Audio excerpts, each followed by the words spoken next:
Saying how you feel out loud is terrifying, but that's what Hinge's new free audiobook, No Ordinary Love, is all about. It's a collection of real love stories about 5 couples that met on Hinge.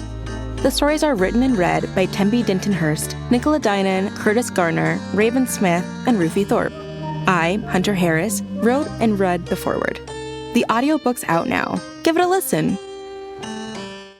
This episode is brought to you by Facebook.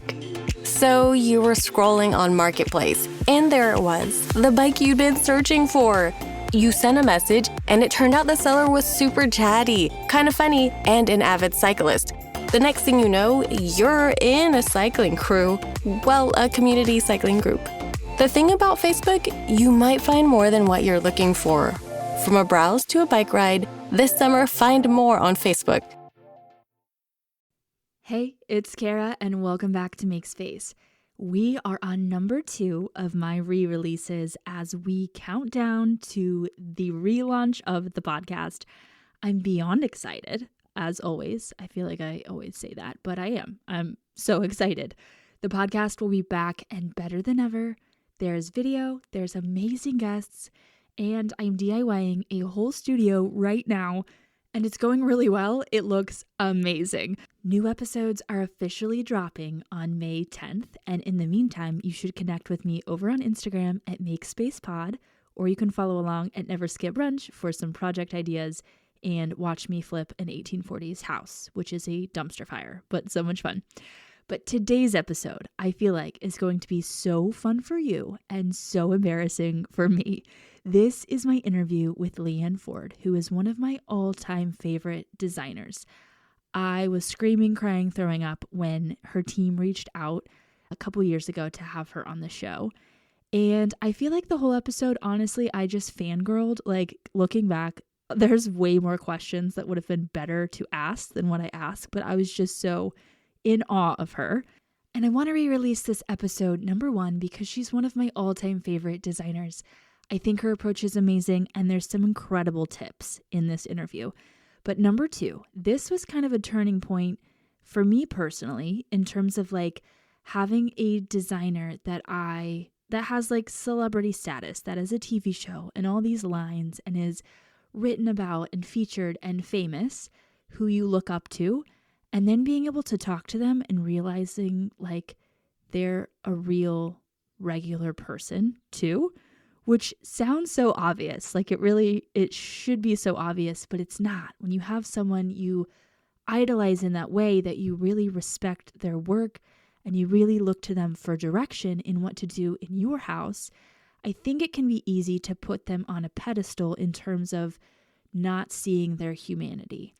And I think what happens is when we are able to hear someone as human, as similar to us, we're able to relate more, and it gives us more like grace and more, ease in that we don't have to be perfect, and realizing that a lot of their work, like there's a team behind it, or it's curated very specifically for a magazine or a show, and it's not like totally reflective of their real everyday life.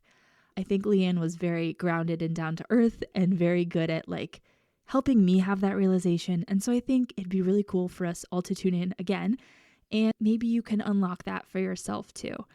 This episode is inspiring because Leanne doesn't come from a formal design background. She didn't go to school for this. She just kind of bought, I think, an old schoolhouse and started turning it into a house and really artfully and creatively doing that. Like the way she uses materials and the things she comes up with that are so simple but look so like artful and up-leveled is so fun. And it's like right up my alley as a DIY queen, is what I call myself. To take normal things and make them look phenomenal is amazing, especially when you are learning to step into your power of becoming your own designer and creating spaces hands-on that you're obsessed with. So I hope this interview inspires you today. Feel free to laugh at me because I totally fangirl the whole time. Like, I think everything she says afterwards, I'm like, I love that. Because I did. I loved it all. But yeah, let's get into it. Today, I'm sitting down with Leanne Ford, who is an American interior designer from Pittsburgh, Pennsylvania. She gained national attention for a 1907 schoolhouse that she turned into a home and has gone on to host her own show on HGTV with her brother called Restored by the Fords, and has co-hosted other series like A Very Brady Renovation and HGTV's Rock the Block, which just premiered this week, and you guys, it's amazing. Her work has been featured all over the place, like the New York Times, Better Homes and Gardens, Elle Decor, Architectural Digest. Her signature design aesthetic is white on white. It is such a gorgeous style. It's very unique. She is just a creative soul at heart, and this conversation is way too good.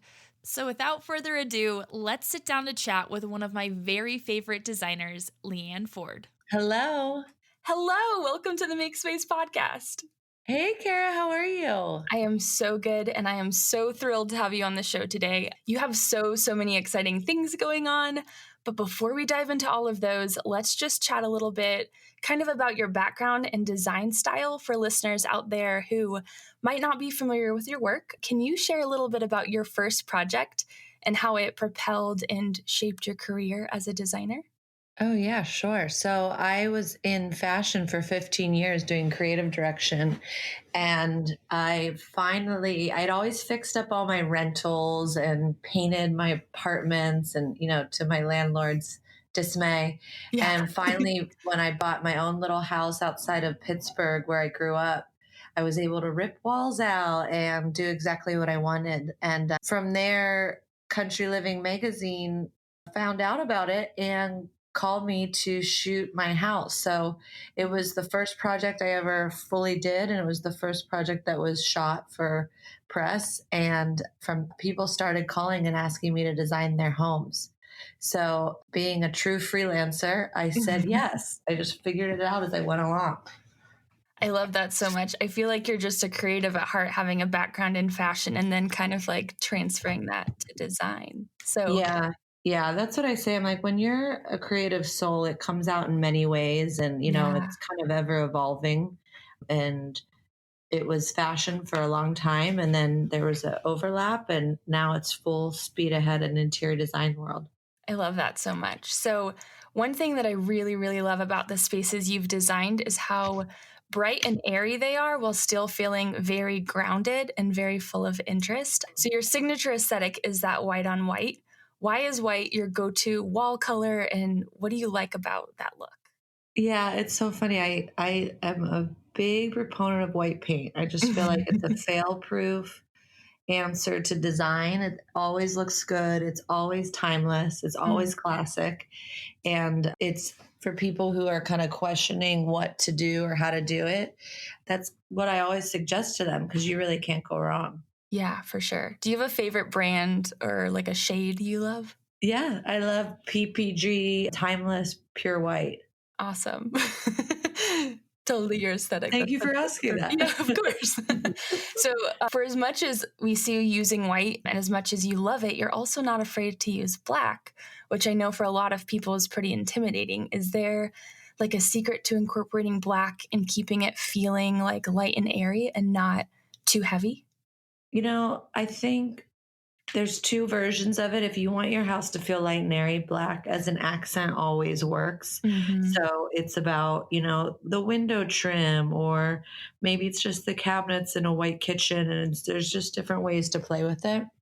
Yeah. But also is being someone who loves a bright, airy room and house, I tend to always do one little dark space, which usually is a powder room, to be honest, or a lot of times it's a small bedroom or something where if the space is small, I go with it and paint it dark and make it feel smaller and cozy. Yeah, I love that. So for most of our listeners who are already very much familiar with you via all your projects, all your press features, or that amazing show on HGTV called Restored by the Fords, can you give us some insight into the show? Are there any fun behind the scenes stories or crazy moments you can let us in on? Oh my gosh. I mean, the whole thing is behind the scenes. It's interesting it really is truth. It really is reality. Mm. We don't fake anything. We don't script anything. It's all real problems that we've had. It's all like exhaustion and emergencies. And my Yeah. brother's always questioning my design decisions. I mean, it's pretty right on. When the first time we did a show and they aired it, didn't want to watch. I didn't want to see it. But I was like, all right, we got to see how the house turned out and how they edited it. Right, And right. the HGTV does such a great job at capturing kind of our dynamic and my style and who we are naturally. So it was right on. They definitely got the Ford family. I'll say Yeah. that. I love that. I love that it is accurate because it does feel that way. So it's good to know that it's right on. And your and Steve's dynamic is so fun to watch, probably especially for me because it's so similar to the relationship I have with my brother, where Well, I bombard him with creative ideas and he's just kind of chill about it, but then like fires back sometimes. yeah, So it always kind of takes like with Steve, it takes him 24 hours. He'll always yeah, say no. Like yeah, I'm like, I want to do blah blah blah. I'm like, nope, can't do it. yeah, And then the next day is like, this is how we're gonna do it. yeah. So I love it.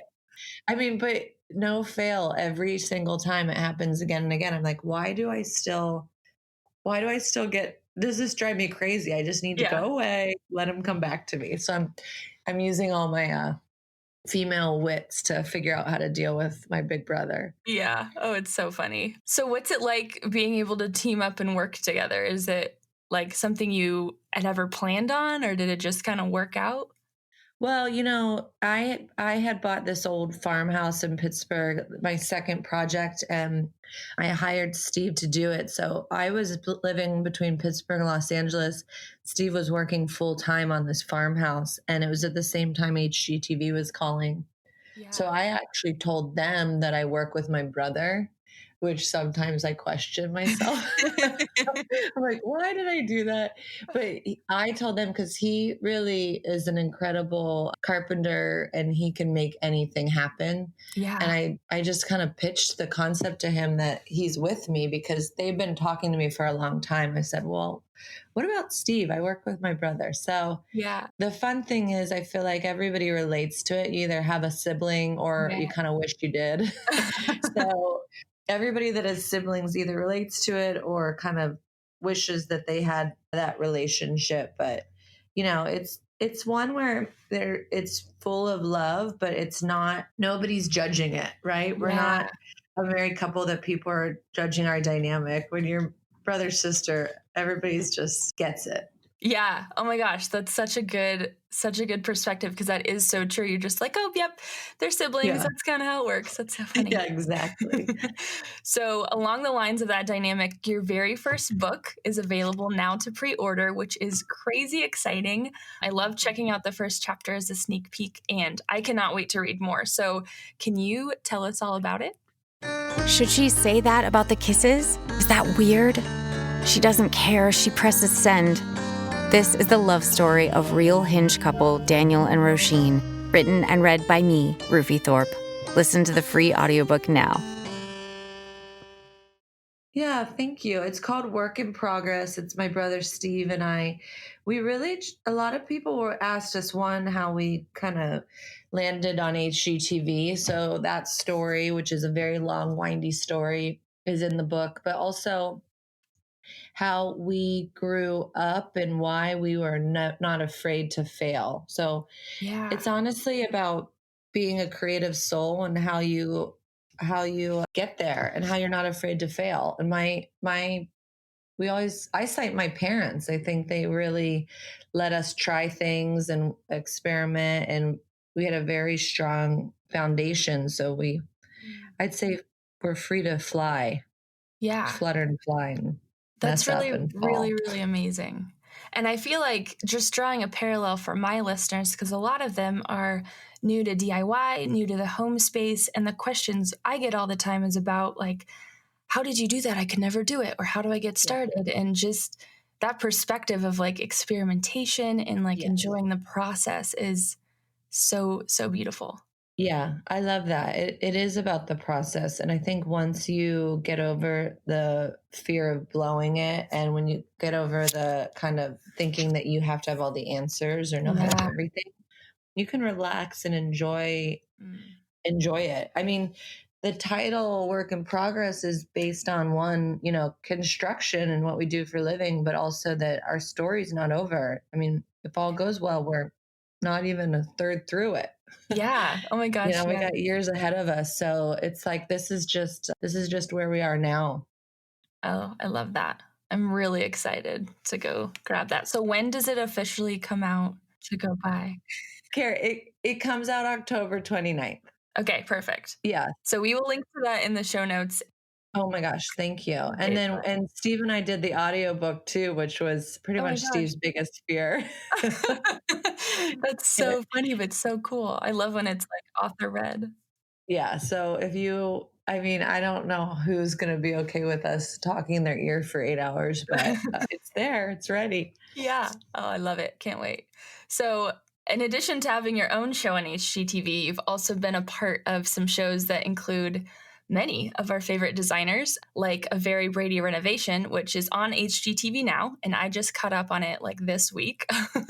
Do you Yeah. have any like highlights or thoughts to share about tackling that avocado and orange kitchen? I mean, it was one big highlight. Working with the Bradys was so surreal. We grew up watching them. Yeah. We weren't we weren't really allowed to watch a lot of shows because Hmm. looking back, I totally understand why TV's so special, but Yeah.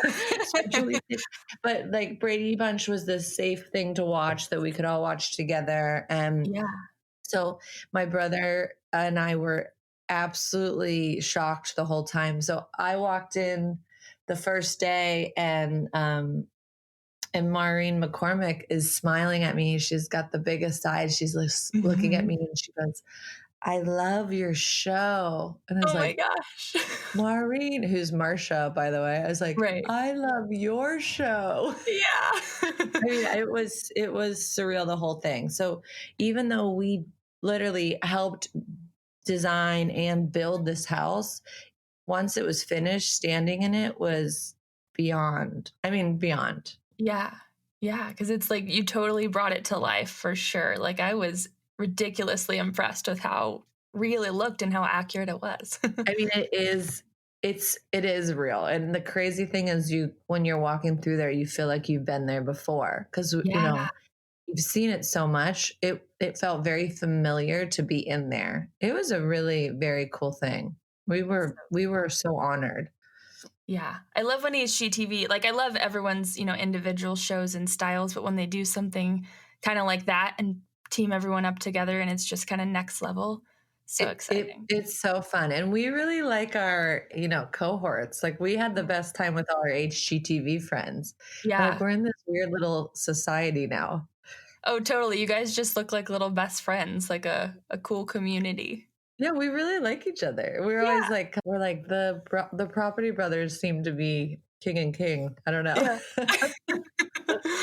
Oh, Like funny. they just tell us what to do. We do it. Yeah. They have a commanding presence, I'm sure. Except Steve's taller than them. They Oh, don't yeah. like that. Yeah. So then next up is HGTV's Rock the Block, which is a competition series premiering October 21st. I've only just seen previews, but this show is jam-packed with some fierce ladies. Like if there are girl Yeah. crushes to be had or Yeah. fangirling to be done, this is totally the show. We had the best time. So Yeah. I had met Jasmine and I had met Mina before. And Mhm. then in the airport on the way to film the first day of the show, I see Allison in the airport and I'm like, "Are you Allison?" And we ended up hanging around the airport. We got stuck. We had a 14-hour delay in the Chicago airport. So we had some serious bonding time. And Yeah. then we got to set, and it was the best version. Those girls are very competitive. I'm Yeah. not, but I, but I just minded my own business, and we all had the best time. Yeah, it's such a cool concept. I can't wait to see how everyone's turns out. So for people that haven't seen previews, can you share like the premise of the show, I guess? Yeah. So Rock the Block there's 4 designers from HGTV: Jasmine Roth, Mina Starziak-Hawk, and Alyssa Victoria, and myself. And we are going head to head. They say, I mean, it's a competition show for design, but I say this all the time on the show, which is design is not competitive. It's Yes. Oh my art, goodness. Yeah. it's Yeah. subjective. And just because your house looks one way doesn't make my house a different way. So my thing was, I will come on your show, but I'm just going to make a good looking house. Yeah. That's my goal. Yeah. Not here to compete, just here to Yeah. It's like, create. I'm here to do another pretty house. And I'd say I did a great job. Oh my gosh, I can't wait to see it. So everyone has the same floor plan Mm-hmm. that they're working? Yeah, it is the same. Well, there, it's the same house 4 times on the street. So this is a new build. So we Yeah. got to kind of do whatever we wanted to it to increase value was what they wanted. Ooh, that's fun. So Yeah, fun. you're kind of getting the first hot tip on this, actually. Yeah. Cara. Woo. Oh my gosh, I cannot wait to watch this. It's like everything we could have hoped for in a series I because it's like hope. some of my very, very favorite designers. Oh, I love that. Yeah. So, a lot of my mission for the podcast is really to help everyday women feel like empowered so they can tackle those big projects in their home and not be intimidated by design. Right. Is there any advice that you would give her in terms of like how to feel brave and maybe even become capable when it comes to renovations and DIY projects? Well, honestly, the biggest thing would be I always come back to this Albert Einstein quote, which is the fear of failure kills creativity. Yeah. And I think the reason people, the reason people are stopping themselves is they don't want to blow it. Well, why don't you just go ahead and blow it now and then keep going? Yeah. Yeah. It's not worth it to worry, like in that the worry really prevents the creative stuff from happening. Yeah. And most of the good stuff I love that kind of happened was by mistake or was fixing a problem or was like, oops, okay, now what? Mm-hmm. And that's when the good stuff happens anyway. Yeah. Yeah. Oh my So gosh. people need to kind of let go, and in a creative business of any form, you cannot control it. You're kind of a vessel that creativity comes through. Yeah. So you need to be okay with that and loosen up.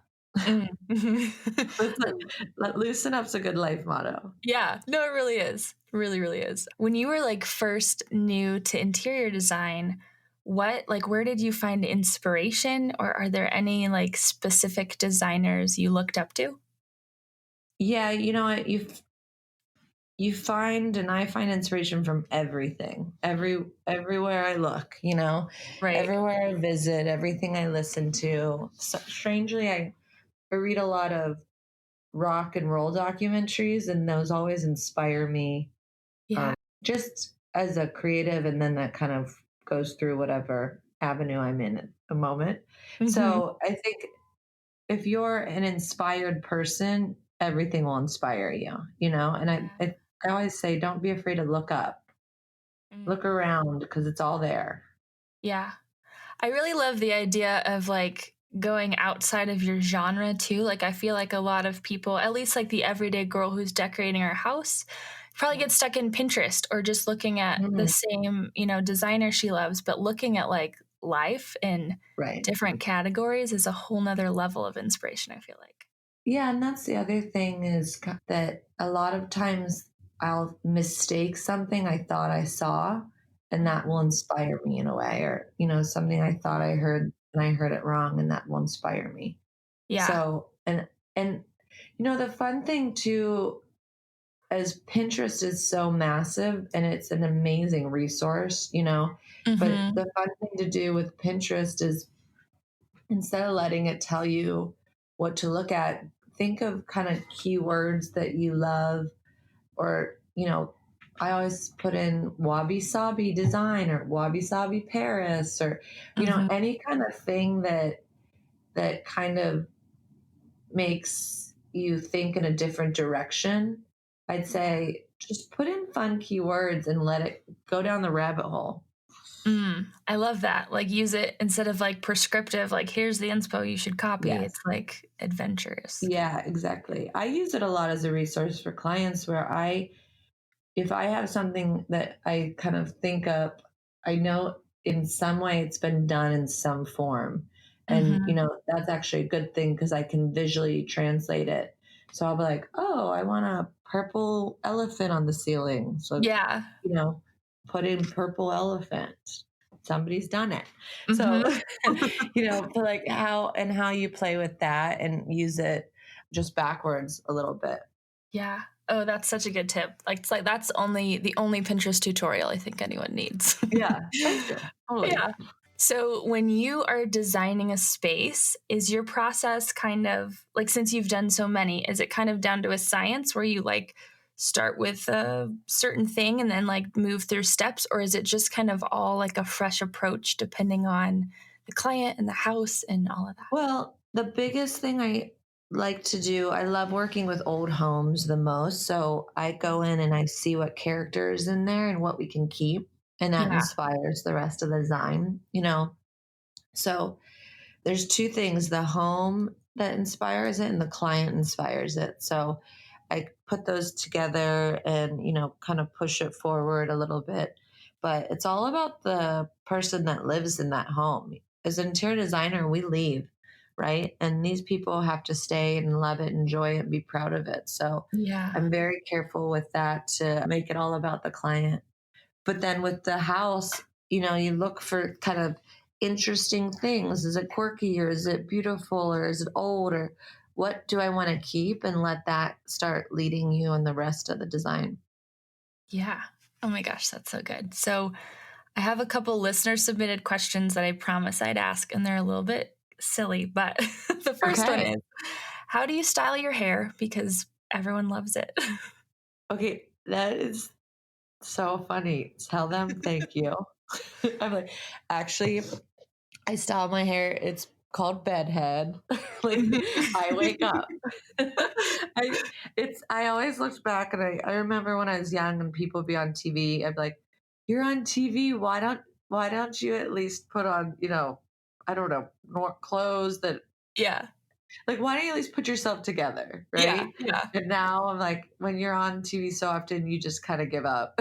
Yeah. Like, this is So me. thank you. It's definitely bedhead I love it. and sometimes a good haircut. Yeah. Yeah. Love it.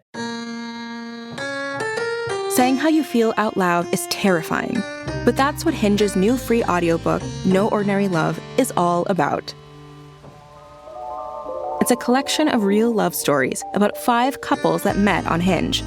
The stories are written and read by Tembi Dinton-Hurst, Nicola Dinan, Curtis Garner, Raven Smith, and Ruthie Thorpe. I, Hunter Harris, wrote and read the foreword. The audiobook's out now. Give it a listen. And then the second one is how can someone be your client? Like, how would they get on your show as you redoing Yeah. their house? Well, so HGTV kind of helps find people in Pittsburgh to be on the show.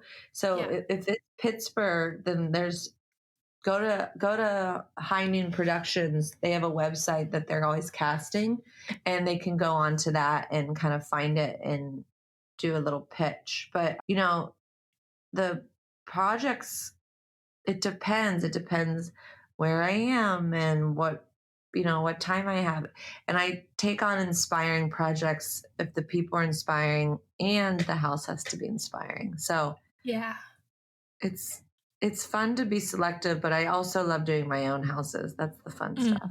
Yeah, because you get to make all the rules for sure. Yeah, you get to kind of play and talk about messing up. If you mess up, it's no big deal. Yeah. And I get to try new things that I would want somebody else to try. I get to see if I was crazy or not. Yeah. I love it. So you've had some really bomb collaborations, like a mid-mod vibe lighting collection with Target, and then a capsule collection with the Formica brand. Is there anything coming up for you along those lines that you want to share a little about, or even just like a product that you're loving? Yeah, I'm working with Lisa Mattresses, and they're such an incredible company. And I have to say, I love to sleep. Same. And so I'm like, if there can't be a better collaboration, but they have a new mattress, the Legend, coming out that's dual hybrid. So it's coming out on the market, and I don't know, maybe I'm a sleepless mother, but I have to say I've had the best night's sleep Yeah. on the Lisa mattresses. So they've been awesome. They're doing a 1-for-1 program that for every mattress you buy, they give a mattress to a little kid in need, which makes me so happy. So That's they've been amazing. awesome. Yeah. So what does the dual hybrid mean exactly? Oh, well, I liken it to a double cheeseburger. Yeah. Like Sounds perfect. it's foam and coils. So, but it's a double layer of foam and coils, right? So Okay. what it means is a very cushy, smushy, but very firm bed. It's like the best of both worlds. Yeah. So you're not just like sinking in, but you're not like laying on a, slab. Yeah, and then they're doing a lot of shift to sustainability, which is Mhm. really important in the market of, as we create more products and as we all kind of bring more things into our home, of how we can be positive and have a positive impact in that. And Yeah. so any little thing helps. So this mattress company, Lisa's been really great. You That's got so to check cool. it out, Cara. I will. Oh my gosh, totally will. Because we're moving and I'm gonna have 2 guest bedrooms and I need like 3 new Well, mattresses. there So you go. there it is. It's Lisa with 2 E's, which I Okay. thought was like the sweetest name. That's really cute. Yeah. And we'll link it in the show notes for anyone else that wants one. So what is like your long-term goal? Just like with your career overall, like where do you see it going? I have to say I really have been this has all been a total blessing, and I kind of am very good at letting it play out as it should. I don't know why I am controlling in certain things in my life, but not in my career. I kind of am like, let it play out and see what happens. And I'm just enjoying where it is now. So if it goes away tomorrow or if it's on for another 50 years, I'm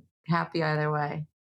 I love that. I feel like there's something to be said for not having, like a plan that's too set in stone, like just doing the next right thing is really all you Yeah. need to be doing. Yeah. So I've always been freelance. So with freelance, it's all about kind of letting things letting things go, and taking on projects. I always said, say yes to everything you can until you get to say no. Yeah.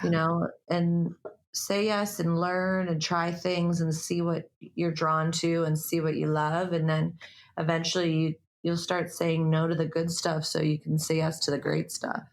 Yeah. Yeah. Oh my gosh, that's really, really good. So, You're very supportive, Cara. thank you. It's my goal. It's No, just like, you're doing thank you. awesome. Get it. No, thank you. Yeah. Well, I just feel like a lot of people, as far as TV personalities, are just so inspired and kind of like hold everyone to another level. But just getting to like sit down and chat and realize that like not a regular person, but kind of like Yeah. I have mean, the what else would same. we be? Yeah. I'd say the thing is, it's, when you kind of open it up. I always said, I'm like, I never want to or need to be famous. I always just wanted to be known in my industry, right? Like I wanted to Yeah. be respected in what I've chosen to do for a living. So Yeah. it's cute because HGTV is all about, what we do for a living. It's all about our career. And even though there's a reality aspect to it, it's not it still lets us have private life. We're all Yeah. very real people that this is what we do for a living. Yeah.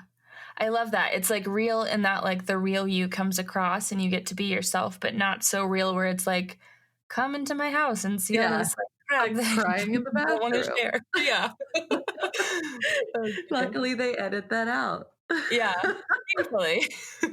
It is fun to kind of do this interior design on TV. And like the favorite part that I have is that it inspires people to think differently about their own homes, right? I can't be an interior designer and come help everybody, but what I do love is kind of giving people ideas and sources and where to and how to shop. And on my website on leanneford.com, I write down everything from the project, where everything was bought, how we did the process, what the paint colors are, because I really think people should be able to steal those ideas and make their house beautiful.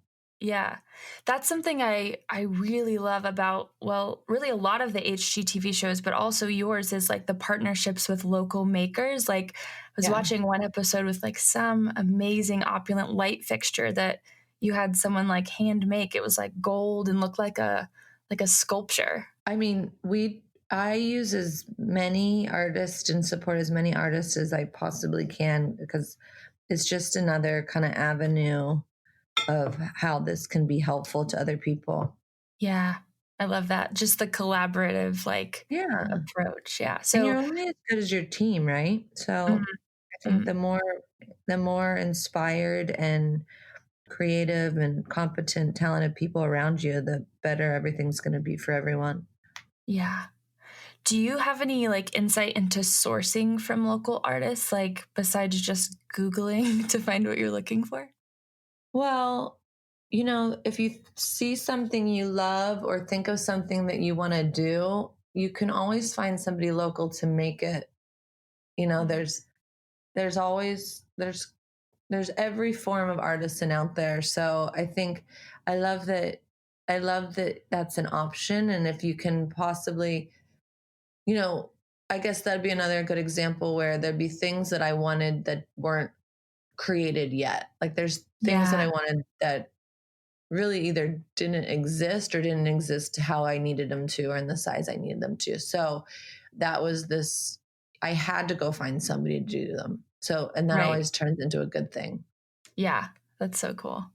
I think that's like what really drove me to DIY, because when I first ever had the house, it was like, well, I want this, but I don't see it, and I can't really afford to pay thousands of dollars to make it. So I'm just going to try it and see how it goes. Right. That's exactly right. I mean, honestly, some of my favorite designs I ever did were on this tiny little budget. So I had to get creative, Yeah. And even though the budget always drives you batty when you're in it, at the end of the day, it just kind of makes you have to think differently. Yeah, that is so true. Like people, I feel like, think that they're limited by a small budget, when really that is just kind of like a facilitator of being extra creative, because you're forced to, Yeah. See, exactly. Yeah. Perfect. Well, thank you so much. This is jam-packed with some of the best insight. Oh, good. Thank you, Cara. It's been so fun to talk to you. Thanks for calling. Of course. Thank you for sitting down with me. This was amazing. Okay. Well, call me if you need me, okay? Okay, will do. Okay. Talk soon. Yes. Bye. Bye, Cara. Thank you guys so much for listening. You're going to want to hit subscribe because I have a bunch of amazing guests coming up. So if you're not a subscriber, hit the subscribe button. And if you are, I would absolutely love if you left a review. Home, just wanna go home, back home. I've been going for way too home, just wanna go home. I'm on my way back home. Love this episode? Leave a comment on the blog post or use Make Space Podcast to share your thoughts. If this is your first time listening in, be sure to hit that subscribe button so you can stay updated with the newest episodes. If you're a subscriber and you love the show, be sure to rate, review, or screenshot and share your favorite episode on social.